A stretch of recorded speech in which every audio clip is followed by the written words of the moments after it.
The 20th Century by Robida. Robida invites us to discover his envision of French society and lifestyle in the 20th century. It was full of flying SUVs and fast trains that connected the main European cities. In this richly illustrated journey through speculative fiction, he proposes its most extraordinary materialization: the virtual social networks that took about 130 years to be implemented as we know them today. This is the new article published in MrOlson.com at MacStuff section, where you can see some rich illustrations from Robida and access freely to the publication and unfold its pages.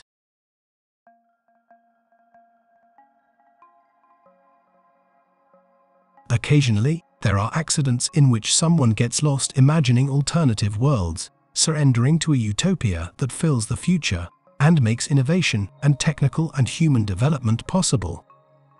Jules Verne was the one who, in the contemporary world, found greater recognition as a writer of speculative fiction with his spectacular narratives of futuristic worlds and incredible machines. He was not the only one, and, from the civilizational laboratory of the 19th century, others also proved capable of in their own way idealizing the technology and societies of the future. This is the case of Robida, a famous French illustrator who also dedicated himself to speculative fiction and imagined French society in 1952. It was a society completely dependent on electricity, indispensable for the operation of aero-arrows, aero-cabs and aero-pakebots. The lighthouses, which guided these countless flying vehicles, also depended on electricity, as well as the tubes that connected cities as if they were proto-hyperloops, and the Sahara Desert, which, with this resource, was fertile. At a time when electricity was believed to have medicinal and curative powers, from her also depended the remote means of social interaction via video conferencing, as well as distance learning and commerce through the multifaceted telephonoscope. It is fascinating to see how Robida idealized the basic concept of current social and communication technology that combines image and sound. We can easily identify services such as Skype and Zoom and, on television, telesales that have evolved into short stories and reels on social networks. The society that Robida envisioned was far from perfect. They were also haunted by the war, and in his narrative, we find immense similarities with events that took place in the First World War and in the Second World War. In Robida's peculiar view, biological weapons were widely used but calibrated to spare men in the prime of their strength and health and target instead the valetudinous, the weak, and the diseased organisms unable to withstand their putrid fumes.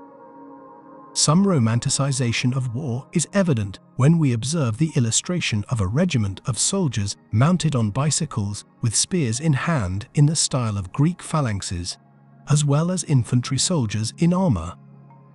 In an exercise of expectation against reality, some innocence is evident, as well as how fallible our observations of the world and future ways of life are.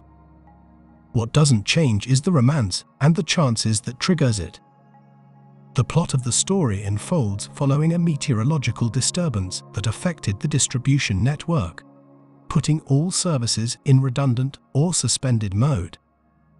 It was this event that, through the telephonoscope, put George Loris and Estelle Lacombe in contact, two young people who end up falling in love. Although there is some paternalism and condescension in the way women are treated, what is certain is that Robida, despite being conservative, inserts truly liberal elements that advocate the emancipation of women, such as an active role in society, access to higher education, de facto unions, and free cohabitation.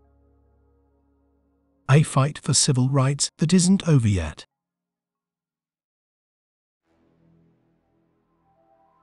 Thank you for listening to this episode. MrOlson.com is a storytelling blog of characters lost in time, of wreckage, of old things and historical dust. See you soon.